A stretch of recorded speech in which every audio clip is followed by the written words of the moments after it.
Bonjour amis fidèles internautes Sénégal 7 ñu ngi leen di nuyu bu baax a baax di leen jox seen wàccuwaay comme ni ñu koy faral di defee saa su nekk ci seen ay entretien spécial gis ngeen li nga xamante ni nag moom moo gën a fës ci actualité bi ni ki journée démb bi mu nekkoon passation de service ak prestation de serment bi nga xamante ni le président sortant muy Bassirou Diomaye Diakhar Faye doon na ko def fële ca CICAD jóge fa daal di dem fa li nga xam ne moom mooy palais de la République def passation de pouvoir ak ki nga xam ne moom mooy le président Macky Sall moom nag ba mu fa jógee dafa daal di continuer rek dem umra ji donc ñu gis lu bëri xew na ci même journée bi moo xam poste yi nga xamante ni jot nañu ko xamagum en attendant ñuy xaar la liste officielle du gouvernement mais bëggoon naa ñu waxtaanee ponk yu bëree bëri ndaxte ki ñu fi dalal souvent dafa daan amal ay sorties yu am solo jëmale ko ci li nga xam ne moom mooy actualité réew mi mais nag gars yi gëjoon nañ ko gis dafa raar mais comme man moom damaa laqale damay daw fekk ko fu mu nekk daal di koy génnee Bachir nuyu naa la ndax koor gi. waaw wala yow korite nga ba pare. non saf rek. d'accord bonjour maa ngi lay nuyu. waaw maa ngi lay fay Adja Lalla bu baax maa ngi nuyu internet Sénégal 7.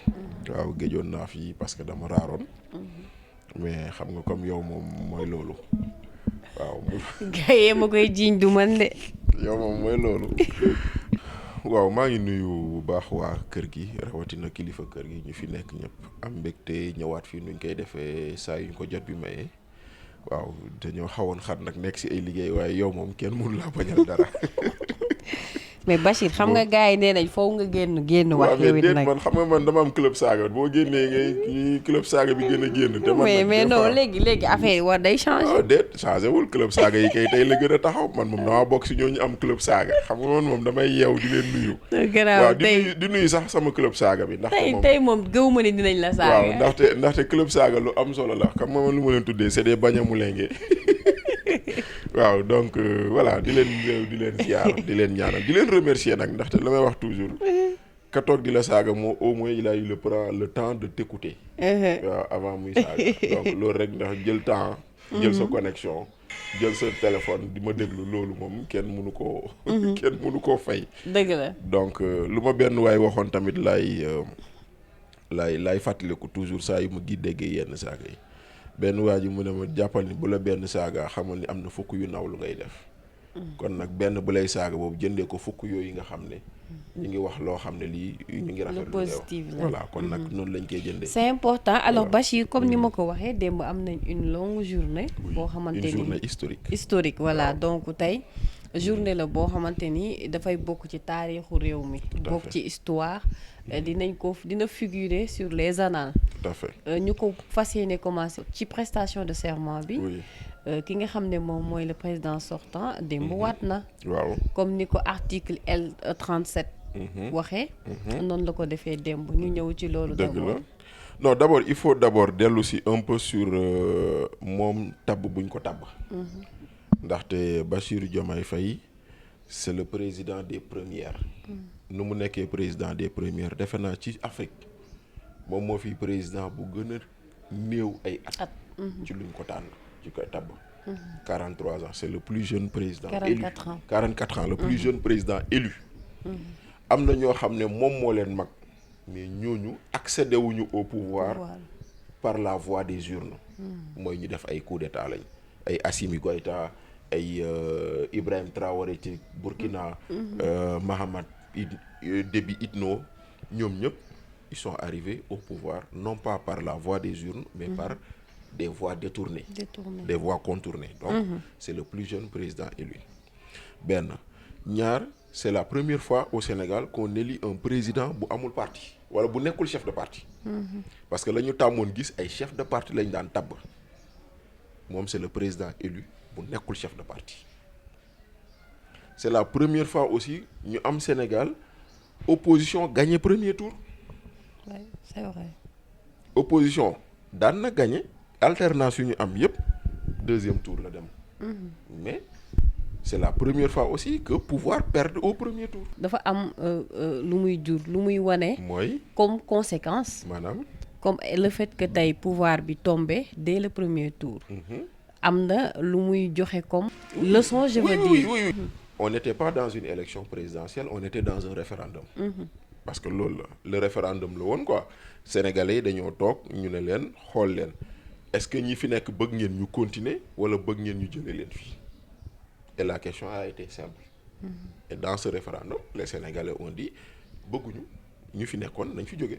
D'accord. Alors que bu njëkk ba lu ñu daan tàmm di gis même en science politique loolu la ñu daan gis moo di ni le référendum dañ ko daan accepter au deuxième tour. Parce que 2000 c'était un référendum pour ou contre Diouf. 2012 c'était un référendum pour ou contre Wade. Mais au deuxième tour. Mais au premier tour chacun a voté selon moom sensibilité bu mu jàpp ni foofu la waroon voter. Mais bii nii on a vu que le vote utile a profité à 90% au premier et au deuxième. Parce que boo dajalee score Amadou Ba score Bassirou Diomaye Faye c'est 90%. troisième bi amul sax 5%. Après nga dajale fukki candidat yoo xam ne ku si nekk amul 1%. et puis ci fukki candidat yooyu amoon na sortie boo mosoon def nga ne 19 candidats wala 20 c'est énorme. Oui. Pour une république. Oui. Wala pour un pays normal. Oui. tey boo gisee ni ñoom ñëpp amul ñu sax 1%. Oui. Après finalement da ngay wax ne peut-être sama wax bi moom moo ñëwaat. waaw mais man xam nga lan la yaa ngi may tooñ nag. non tooñu ma xam nga man moom foo jaaroon dinaa fa jaaraat allez-y.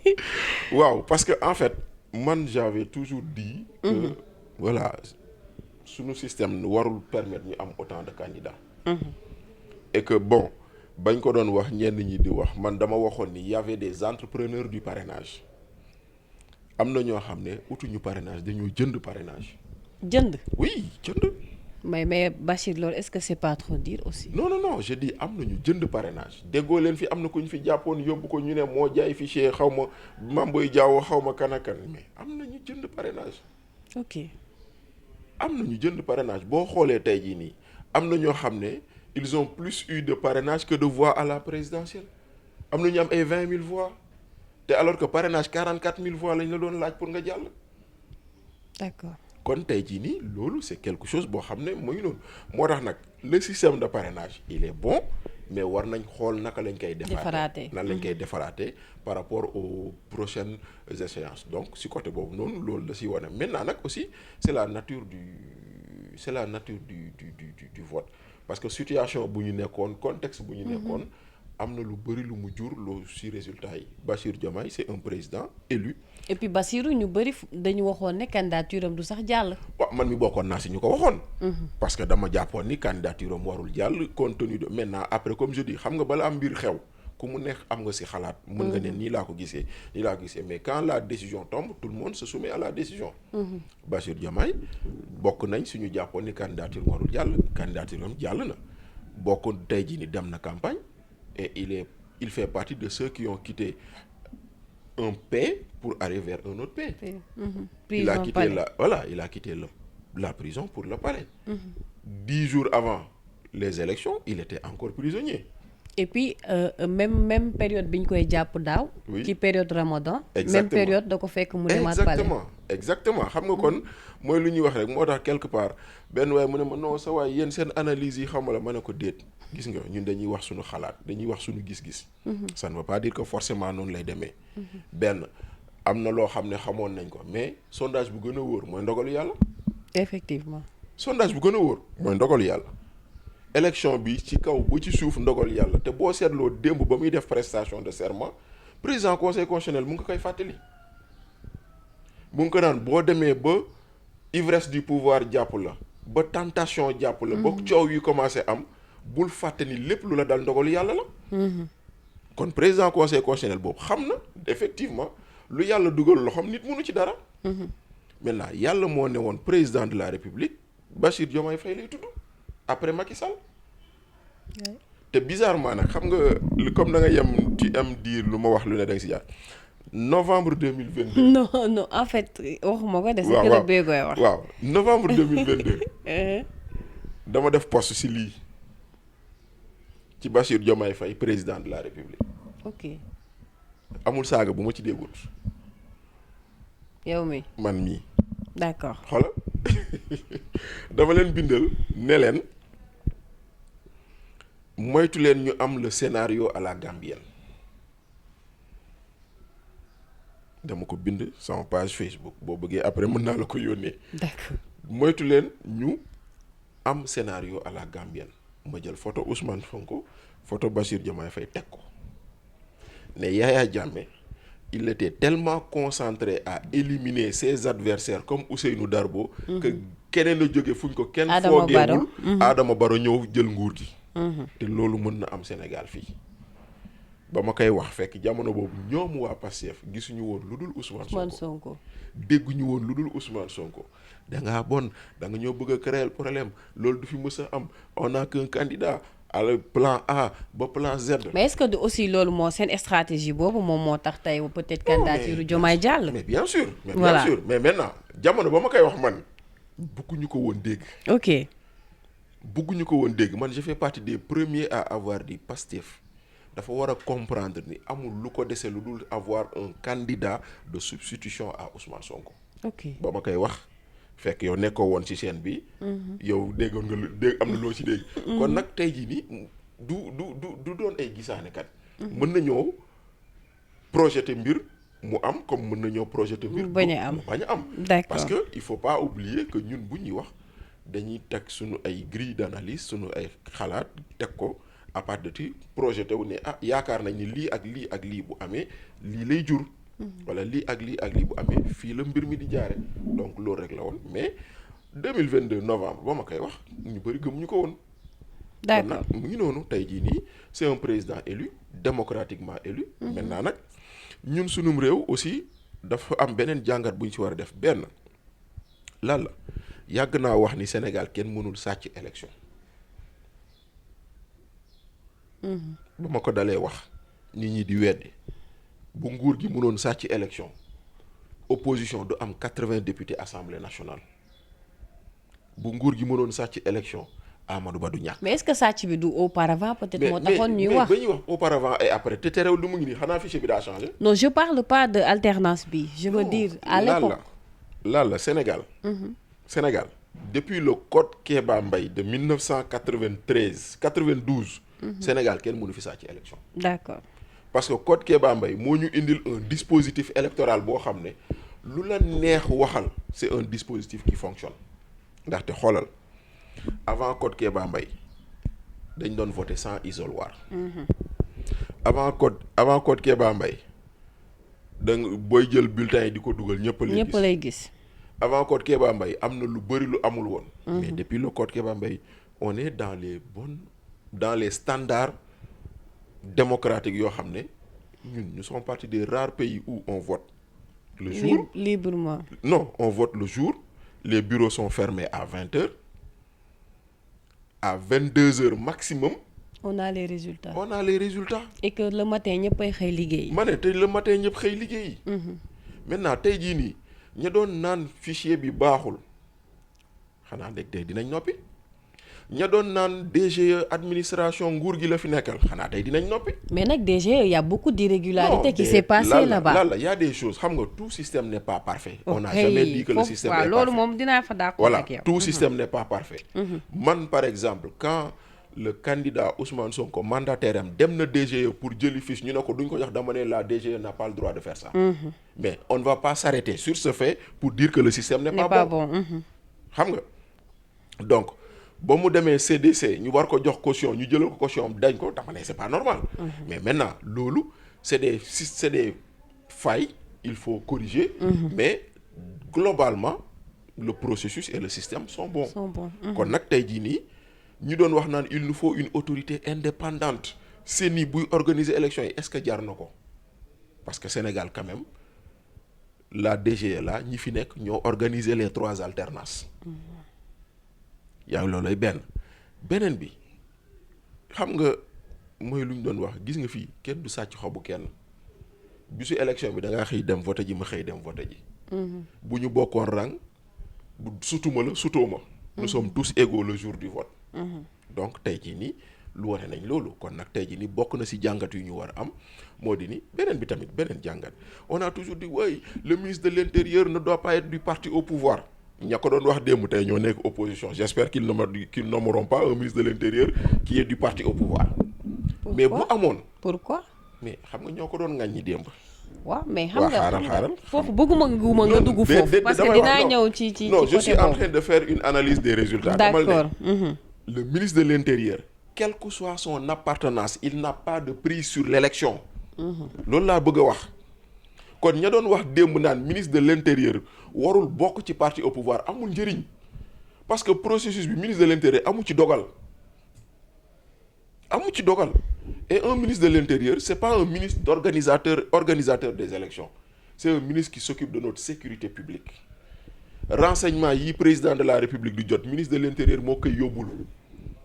kon forcément président de la République dafa war a nommer koo xam ne c'est un homme de confiance. Mais ñoom ñi ko doon wax démb j'espère que ils vont nommer un ministre de l'Intérieur qui n'est pas partisan. te pour man loolu amul aucun sens partisan ou non processus électoral bi ministre de l'intérieur amul ci benn dogal kon loolu aussi bokk na ci acquis yu ñu am ci élection bi.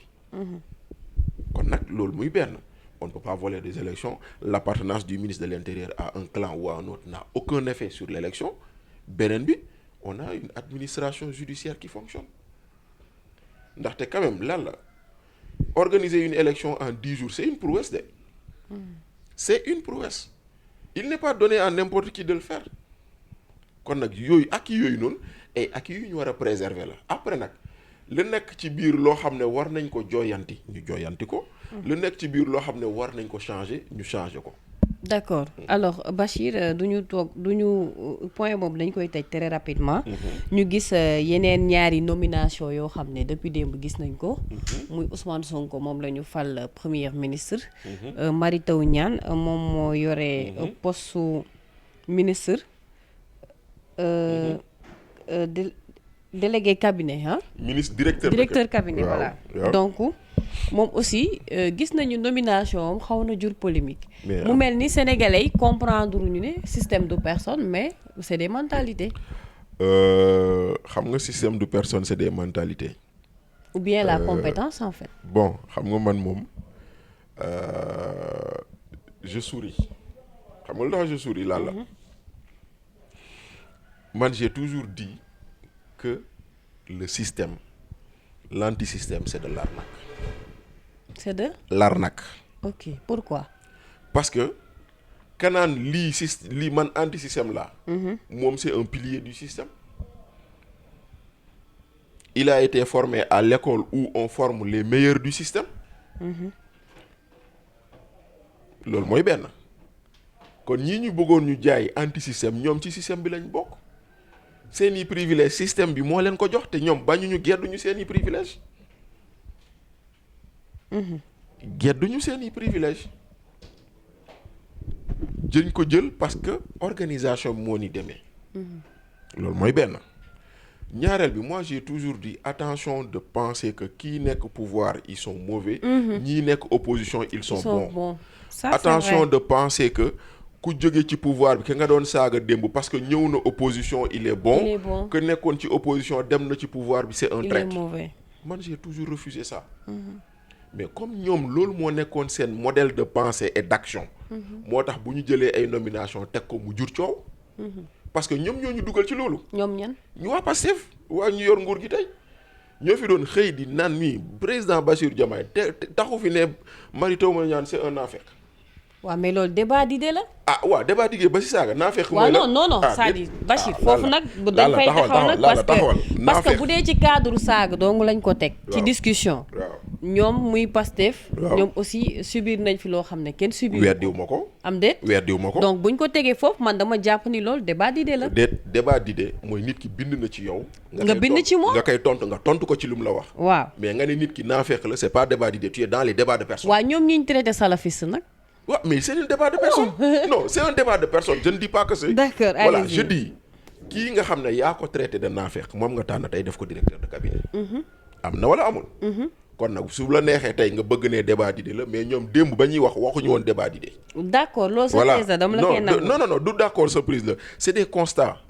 Mimi Touré bu ñu ne woon baax na dafa bon. ba mu génnee ñëw fekk leen dañoo ne moo gën. kon ba tey nag bu la neexee nga ne débat d'idées la. waaye man gisuma ne débat d'idées la c'est des débats de personnes. donc loolu mooy benn. moo tax may la ñoom en fonction de nu ñu fonctionner nu ñu doon doxalee moo waral ñu tànn yenn yi muy métti te pourtant am naa si jarbaat dama ko daan wax Babacar ma ne ko gis ngeen yéen bu leen yàlla joxee nguur gi ñii ngeen toog di xas tey vous serez obligé d'aller vers eux pour. parce que dañ soxla expérience. parce que yéen amoo leen mënoo leen xamoo leen état. mais Bachir loolu nga wax noonu est-ce que nekkoo di wax boo nee mënoo leen xamoo leen parce que ñoom aussi am na ci ñoo xam ne ay cadre lañ. j'ai pas dit cadre xam nga problème bi mooy. non ça en ce qui concerne l'expérience laa bëgg a waxee maa ngi ñëw j'ai pas dit cadre suñu caméraman bii. bu xarañ bii jàkkaarloog ñun bu dee dafa doon filmer ay ngénte ay takk ay tànn bii rek taaxuraan ça ne fait pas que néew ma munul de il a de l'expérience. am na xam-xam mais boo ko dugalee studio ngay xam ndax mën na wala munul. donc man li may wax ak yow li ngay wax du benn de j'ai pas dit qu'ils sont incompétents. j'ai pas dit qu'il y a pas d'incompétents. c'est-à-dire que gestion état lay wax je parle de la gestion de l'état. je parle de la gestion de l'état kan nga gis ku bokk Pastef ku am une position dans l'état boo xam ne war nga mun ne kii am na expérience kan nga gis. non loolu kay sénégalais yi ci tontu. waaw mais justement. boo ci tontoo koo ci jël bu expérience am bu bëree bu bëri chef de bureau la sunu président bi chef de bureau la yemoon musul nekk chef de département directeur leneen mais tey mooy président. sunu premier ministre bi musul nekk chef de bureau. donc c'est des faits yoo xam ne du man maa ko wax c'est leur parcours moo ko wone je ne dis pas que nag ils sont pas compétents de mais gestion ak expérience état lay wax xëy na tamit nag loolu mu nekk sunu avantage parce que bu fekkente ne ñi fi nekkoon démb ak barki démb nañ daan doxalee jàpp nañ ni baaxul xëy na ku musul ñëw day am beneen regard ci mbir mi ba xëy na loolu mën na tax mu dox te ñu ngi ñaan mu dox donc foofu laay waxee ni dama ko doon wax sama jarbaat muy reetaan mais au fond day ñëw mu ne la mais tonton wax nga dëgg may leen nag bu ngeen bëggee nag bu mbir mi egsee yéen ngeen am possibilité bokk ci ñuy gérer jàngi leen wala bu ngeen di politique dolli leen ci jàng yokk xam-xam maintenant ils sont à l'épreuve du pouvoir ils sont obligés de faire avec des gens qu'ils avaient dit que ñii dañoo bon ndaxte tey jii nii moo waral yaa ngi tudd Mary Teuw Niane mais tu oublies Oumar Samba Ba. Oumar Samba Ba c'est le aujourd'hui ministre directeur ministre secrétaire général de la présidence. mais est-ce que du par expérience moo tax gars yi reconduire ko ci poste bi. man je connais l'homme Oumar Samba Ba. c'est un homme d'expérience pétri de qualité loyal. fidèle très républicain. moo tax gars yi yaa ngi may dégg liggéeyam la xam. te Omar Samba Ba ma koy xam il y a plus de 15 ans ci ginnaaw amoon na fi ministre bu tuddoon Maïmouna Souran Ndir. moom moo nekkoon son directeur de cabinet ci jamonoy Ablaye Wade. mu jóge ko foofu noonu ministère de la coopération internationale mu nekk fa directeur. après jaar foofu noonu nekk présidence ba tey jii nii jamonoy Macky Sall. jamonoy Aminata Tall ba muy nekk secrétaire général présidence moom bokkoon na ci adjoint Aminata Tall bu mu fa jógee kan moo ñëw foofu secrétaire général de la présidence. ba Boun Abdallah ba muy nekk secrétaire général de la présidence bokk na ci ay adjoint am. après ñu propulsé ko secrétaire général de la présidence kon bu dee gëmm liggéey wala gëmm xam palais de la république xam mbóoti ak janax yi fañ nekk kenn gënu ko xam Omar Samba. bu dee xam luy rouage état jàpp naa ni actuellement kenn gënu koo xam loolu kon man je trouve pas de problème à ce que Oumar Samba Ba serve l'état mais encore une fois le seul problème que j'ai c'est par rapport ak ñoom lu ñu doon wax parce que moi j'ai toujours dit attention à ce type de discours ça va vous rattraper. ok vous ne pouvez pas nekk fii di xas nit ñi di saaga nit ñi après suba ngeen soxla seen expérience ak seen expertise war leen wooyu mais ña ngeen àndaloon démb lan nañ koy gisee lii mooy lu ma doon wax moo tax ma naan l'ennemi du populisme c'est l'exercice du pouvoir. mais d'accord nga ni Mary Teuw ministre directeur cabinet bi ñu ko fal compétence am nekk na à la hauteur. non xam nga man waxuma waxu compétence. non juste dama poser question. d'accord loolu laa wax waxuma waxu compétence kenn du ne Mary Teuw Niane amul compétence. Il a été ministre pendant 7 ans. Donc miin na conseil des ministres xam na comment ça se fait. Il a travaillé avec des gens kon xam na lan mooy nekk directeur de cabinet. kon loolu c'est pas un problème. mais encore une fois la may wax toujours rek damay dellu si les propos d'hier. Sans les propos d'hier y a pas de problème. D'accord. demal France Emmanuel Macron ba mu egsee qu'est-ce qu'il a fait. François Hollande am na ay ministres yoo xam ne Hollande moo leen yoroon mu téye leen. Donc moi je ne serais pas surpris de voir des ministres de l'actuel gouvernement continuer à être ñu ngi koy ruumandaat sax d'ailleurs am na ñu ngi naan Makhtar Cissé poste buñ ko bàyyee buñ ko jox dina ko téye ñu ngi ruumandaat ni Moustapha Ba dina nekk ministre des finances. mais su nekkee aussi compétent nañ war nañ leen mën a bàyyi foofu. waaw mais d'accord mais boo nee li fi nekkoon baaxul ñi fi nekkoon xamuñu dara bu boobaa nag coow day am. mais est-ce que ñëpp la. ñoo ko waxoon de. ñi fi nekk ñoo ko waxoon de est-ce que du loolu nga bëggoon dégg yow tamit ñoo waxoon ni lii baaxul ñoo waxoon ni ñi fi nekk ay cuune lañ ñoo waxoon ni ñi xamuñu boo bëggee ñëw jëlaat ñooñu ça veut dire que kon yow xëy na ou bien amoo. lu tax nga mën a jël ñeneen te remplacer leen wala boog la nga doon wax du dëgg. d'accord Bassirou donc comme ni nga ko waxee ñu dégg ci ba tey kàddu Ousmane Sonko. mu taxaw ne waruguñu sax jubilé parce que defaguñ dara bay gagné. ñu ne rax si dolli mu ne ñëwuñu pour nguuru dañu ñëw pour liggéey. donc mi ngi lancé benn message par rapport ak gouvernement bi war a ñëw te yeggseeguñu. xam nga ñëwuñu pour nguuru dañu ñëw pour liggéey mooy lu Macky waxoon la patrie avant le parti. avant le parti. ñëwuñu pour nguuru dañoo ñëw pour liggéey mooy lu Macky waxoon gouvernance sobre et vertueuse mais maintenant. Le slogan n'a pas répondu aux fruits. Pour l'instant, c'est un slogan. Laissons-le dérouler. Man li may wax leen la fal nañ leen ñoom lañ jox nguur gi nañ leen ñaanal ñu réussir. ndaxte seen réussite mooy réussite sénégalais yëpp. loolu moom dañ leen koy ñaanal. maintenant nag ñoom fan la ñuy teg curseur bi lan la ñuy def bu ñu tegee gouvernement bi on saura ban orientation leen jëm. Effectivement. On saura ñii fan la ñu bëgg a jëme. bu boobaa bu ñu génnee gouvernement bi teg ko après ku nekk ñu jox la sa lettre de mission parce que ministre bu ne day am lettre de mission day am décret bu naan yow Bachir Fofana ministre sangam lii lañ la sant ñu bind ko ci décret. bu boobaa di nga xam ministre bu nekk lan mooy lettre de mission am lan lañ ko sant.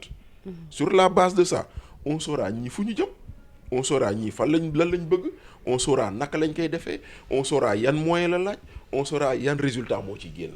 Mais pour l'instant, prenons acte de leurs décisions et de leurs propos, accordons-leur la bonne foi, mais nañ toog di leen déglu. alors gis nañ fi sax avant ñuy jël fonction ay nit yu génn commencé di leen dénigrer boobu Diomaye sax defagul prestation de serment di naan convoqué nañ leen su Diomaye di wax ay wax yoo xamante ni balaa nga koy accuser nit ki sax war nga ko xaar ba mu jël fonction.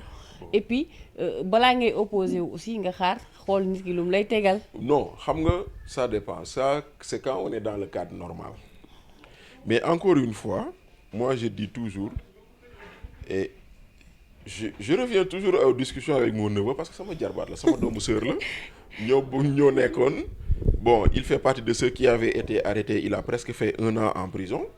génn na mais bu ñu daan waxtaan dama ko doon wax mën na ko booy mu ne waaw mën na ko gis ngeen. bis bu ngeen nekkee au pouvoir ne vous attendez pas à ce que nit ñi may leen cadeau parce que maye woo leen dara. maye woo leen dara am na lu nga fàtte wax démb Ousmane Sonko nee na résultat yi c'est dans 5 ans. kon maanaam may leen ñu 5 ans. fii ak 5 ans bu ñu defee bu dëngee bu leen ñu critiquer mais ñoom mayu ñu kenn dara léegi nag yow la nga mayewul démb lu tax nga bëgg ku la koy may tey donc ceux qui les ont critiqués ceux qui les critiquent y compris moi. parce que dama gis ni ñoom may ñu woon kenn dara kon lu tax nit ñi war leen may. non en fait je veux dire que comme ça def si am ay cas particulier yoo xam ne gis nañ ñu def ay poste di naan dañ ñu convoqué sous Diomaye te Diomaye jëlagul pouvoir jëlagul fonction. mais c'est parce que xam nga mooy li ma lay wax seen ñàkk xam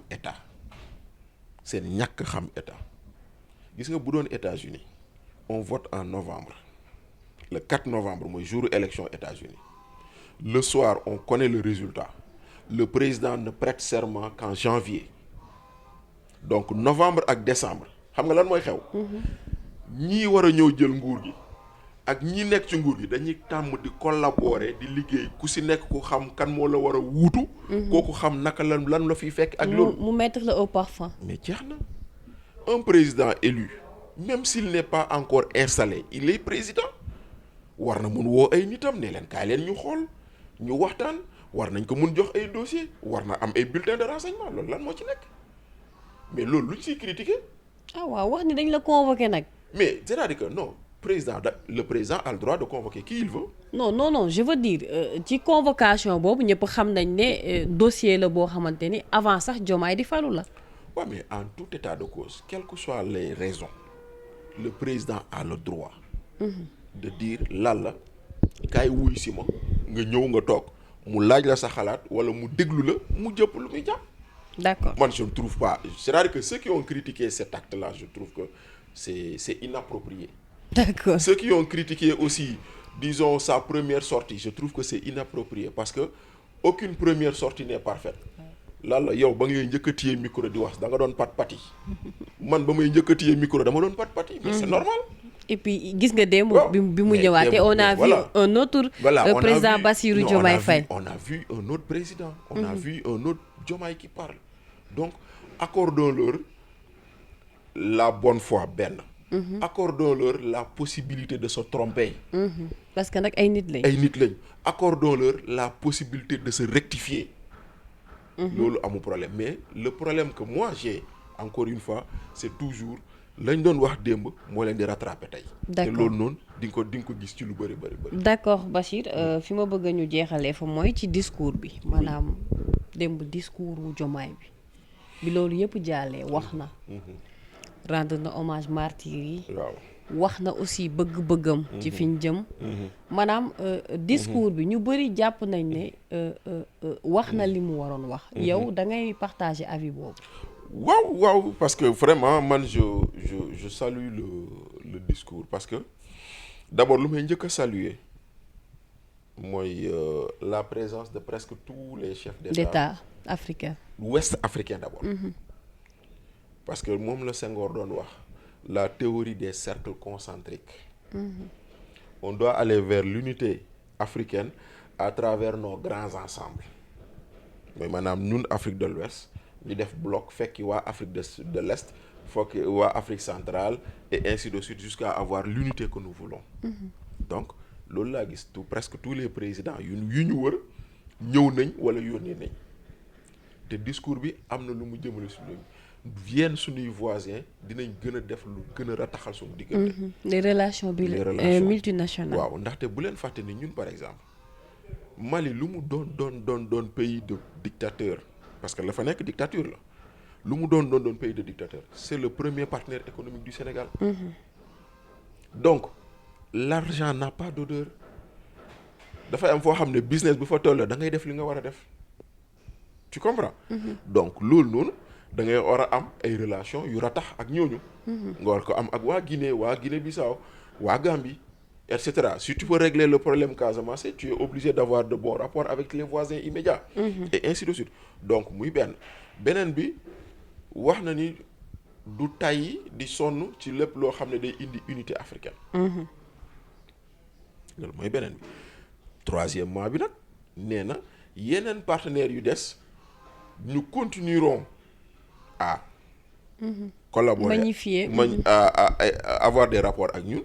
Mais xam leen ni c'est dans nos intérêts et des rapports décomplexés. maanaam suñu intérêt bopp la ñuy jiital ba pare. Mais bien sûr. Nuñ koy waxee ci wolof xaw ma naka du bañ naa la sama bëgg nan lañ koy waxee. Genre sama bopp ma la gënal du bañ naa la. sama bopp ma la gënal du bañ naa la non man sa rafale la dégg ma wolof. Ok. Donc pour dire que effectivement loolu la wane mais encore une fois dañ ko soog a fal. démb ak tey la. Maintenant jugeons-le à l'œuvre. d'accord waaw. mais gis nañ absence aussi ñenn ñoo xam ne peut-être ñëpp jàppoon nañ ne waroon nañu mën a teew. muy Amadou Ba. gisuñu ko fa Barthélémy gisuñu ko fa en tant que maire de la ville de Dakar. ñu bëri remarqué ni absence yooyu waroon na mën a ñàkk. bon pour Amadou Ba gis naa ñu bind ci. dafa dem Umra. waaw sur sa page Facebook avec une photo buy wane ni maa ngi nii di Umra moo tax nekkuma fi. mais maa ngi ñaanal président bi mu réussir gis naa loolu. sur sa page donc c'est une absence qui se justifie. loolu mooy benn. maintenant Barthélémy Diaz en tant que maire de Dakar. a-t-il été convié. parce que la question da nga koy poser. waaw parce que mais nag d'après suñu investigation wax nañ ne jot na invitation. voilà xëy na peut-être loolu moom rek mën a génn leeral. voilà donc mooy loolu c'est-à-dire que boo nee nit ndax gisuma ko da ngay laaj ndax invité nañ ko. si on a la preuve que invité nañ ko war nañ mën a xam maintenant am lu tax demul. mais par élégance. rafetoon na mu teew fa. par élégance parce que j'ai vu par exemple ku mel ni Aly Ngouille Ndiaye. effectivement teew na fa. j'ai vu Mame Boye Diao teew na fa ci candidats yi nga xam ne. c'est des candidats à l'élection présidentielle et qui ont été battus par Diomaye. par élégance nuñ ko laajee Barthélémy Dias mënoon nañ ko laaj ana Khalifa Sall. donc pour man c'était un moment non pas partisan mais c'était un moment pour la République du Sénégal. parce que gis nga diggante bii ñu naan élection dina am ak du am la fi xew yëpp lan la. dafa di loo xam ne dafa siggil suñu République.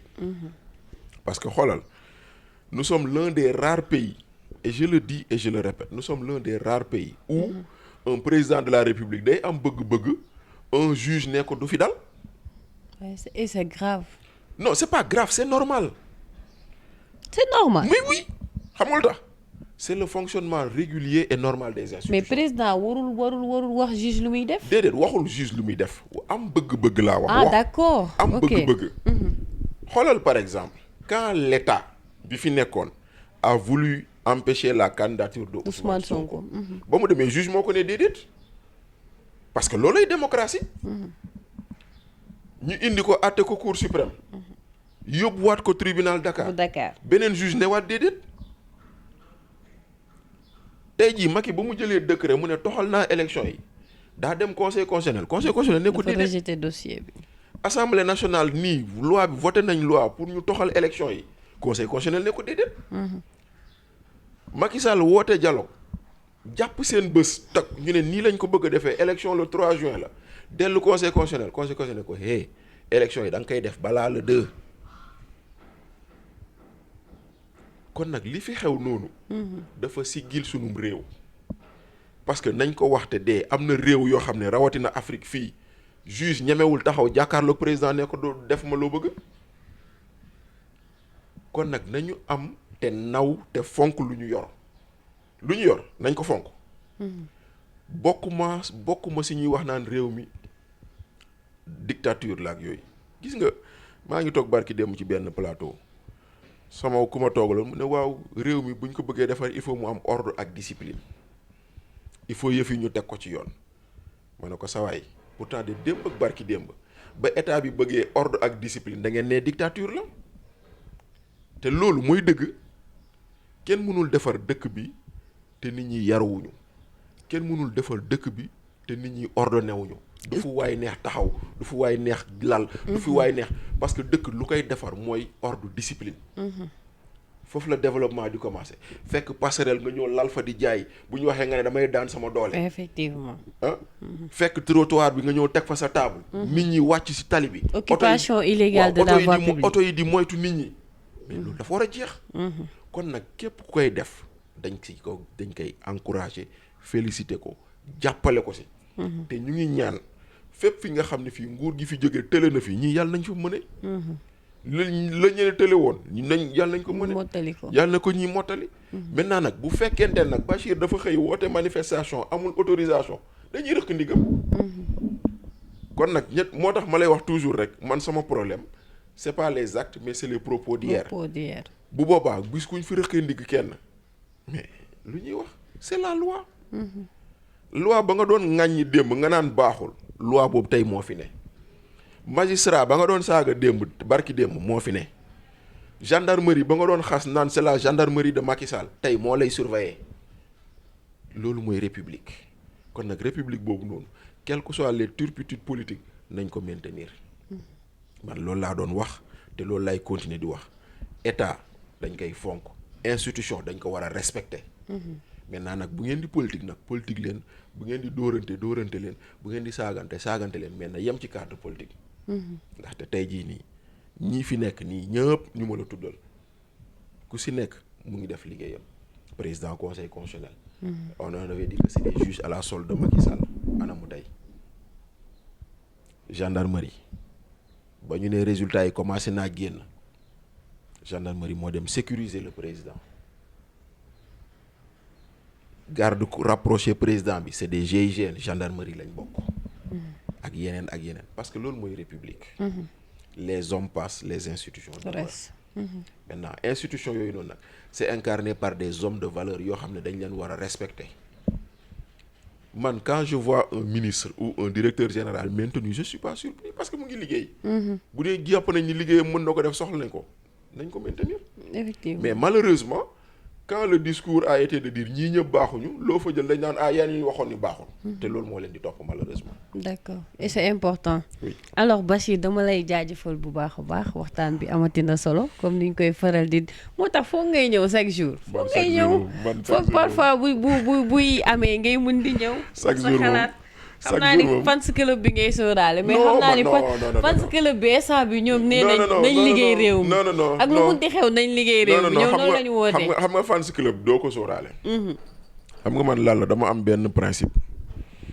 moo di ni quand tu es sur l'espace public parce que ñun lu ñuy def nii espace public laa ko tuddee di wax sa xalaat di wax sa gis-gis xamal ni benn ñëpp mënuñoo d'accord ci li ngay wax. dëgg la loolay benn. ñaar saa yoo waxee sa xalaat ba pare nangulal keneen mu wax xalaatam. am na koo xam ne day wax xalaatam nga indi argument mu indi la argument. am na koo xam ne da ngay indi argument mu indi la saaga. mais lépp da nga koy nangul. ku nekk ak sa esprit. nit nag la ma sam papa di wax noo mel ci mbedd mi rek da nga ko génnewaale ci kër gi. ku taxaw fii seetaan saaga ndey c'est parce que sa biir kër da ngay saaga ndey xam na comme ñun nag yarewuñu saaga nag dañuy bàyyi mu jàll xamuñu loolu. mais en tout état de cause c'est la vie. jaajëf Bachir dañuy continuer di def lu ñuy def dañuy continuer di wax lu ñuy wax. te nag président mu bees bi ñu ngi koy ñaanal mu réussir. amiin yaa rabbi. ñu ngi koy ñaanal fu ñëla tële woon mu mun ko jooyanti mu mun ko jooyanti. mais na xam ni c'est un président qui n'aura pas d'état de grâce. loolu moom na ko xam. ndaxte lu tax du ko xam man j'ai envie mu am état de grâce ndaxte démb j'ai partagé un plateau avec Moustapha Diakhaté. ma ne ko mais Moustapha may leen 100 jours. mu ne ma constitution moo ma ne moo ma may droit opposé wu du ma leen may benn fan. am na ci droit. am na ci droit. mais bu ma sañoon ñu may leen ñu toog. waaw installé wu ñu installé wu doxal tuuti. et puis ñëpp jàpp ci. waaw maintenant déet xam nga nag ñëpp jàpp si nag day jafe. non genre waxin la. waaw mais xam nga mooy parce lu may que wax suñu nee ñëpp jàpp si xam nga tey ñun ñëpp duñ dem dugg ci gouvernement. xam nga tey jii nii tu dis que tu vas faire un dialogue yow démb bañ la woowee dialogue nga ne demoo. waaw mais wax na aussi lan moo tax demul. waaw léegi nag kon ñii tam bu leen neexee ñu wax lu tax demul. effectivement voilà mais xam nga mooy loolu rek c'est-à-dire que il faut toujours mettre l'intérêt de la République au-dessus de tout le monde et malheureusement ñoom waa Pastef à un moment donné ils n'ont pas mis l'intérêt de la République au-dessus. D'accord. Ils ont mis leur intérêt seen bopp mais tey jii nii bëgg nañ ku leen fekki jàppal leen ndaxte boo seetloo Atepa lan lay wax waa may leen temps Ousmane Sonko naan le résultat c'est dans 5 ans mais non le résultat c'est dans l'immédiat du doon dans 5 ans de parce que tey jii nii korité gii nii mën nañ leen muñal bu soble manqué mais bu tabaski bu soble manqué sénégalais yi génn de. d'accord tabaski bu xar amul sénégalais yi dañuy génn de. n'est-ce pas. campagne agricole bii du ñëw bu baaxul ñoom la de. kon nag c'est-à-dire que mooy loolu j'aurais aimé ñu may leen temps mais jàpp naa ni du ñu am temps. d'accord parce que malheureusement tout est urgence et tout est priorité. ok et que ñoom aussi dans leur discours ils nous ont toujours dit que mën nañ lépp xam nañ lépp ñii fi nekk cuune lañ kon nag nañ ñu won lu ñu mën. d'accord Bachir merci beaucoup amoon nañu mbégte ak contentement dalal la ma bàyyi la nga tàggatoo. jërëjëf Lalla jërëjëf kontaan bu baax si invitation bi après nag j'espère que nag di nga ma bàyyi sama ruq nag. waaw ba ça dépend rek ça dépend. demee bàyyi sama ruq ma tëdd parce que man fu mu toll nii damaa bëri liggéey jàmbur yu may yanu. xam naa ni di nga nekkaat candidat élection yi. bu soobee yàlla locales yi di nga demaat bu soobee yàlla dañ la bàccaat de. loolu du dara kuy dem élection mooy ñàkk kuy dem élection. mooy ñàkk et ça fait xam nga élection ce n'est juste qu'un moment où quelqu'un a une vision. pour sa localité. ou pour son pays mu ne lii mooy sama gis-gis ci sama dëkk. man loolu rek la élection di tekk ci man. am naa yéene am naa gis-gis ci sama dëkk ma ne lii mooy lu ma yéeneel sama dëkk. maintenant nag sama carte du ma fal. nit ñi ñooy falaate. dëgg la bu nit ñi d'accordé ci sama gis-gis ak sama yéene. ñu fal ma doxal. nga nekk maire seen maire dëkk bi bu nit ñi d'accordul tànn nañ keneen ma nangu ko. kon nag tey jii nii ku dem élection ñàkkoon da nga war a demaat.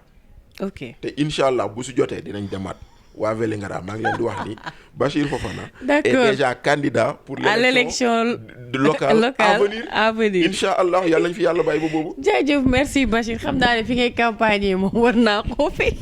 non boo ñëwee dama lay def directeur de campagne. merci non man kay doy na c'est que bàyyi ma may couvrir rek merci beaucoup amoon nañu plaisir dalal ko vraiment chaque jour bu ñu ko woowee rek man dama koo sonal danaan du ma wax ma ne ko nag tey di nga wax ndax waxoon nga avant élection yi après tamit foog nga waxaat. donc may jaajëfal bu baax a baax équipe technique Thiaw ak ndaxte moom moo jàppoon sur la partie technique tey nag Zeynab Thiam depuis Yaraax moom moo ma habillé tey. donc ma koy jaajëfal bu baax a baax samay sponsor yu baax yooyu di nuyu Oumou Glamour fële ca Maroc moom aussi jàllaabe yu yanj yi moo koy joxe di leen jox rendez-vous à très bientôt jërë ngeen jëf.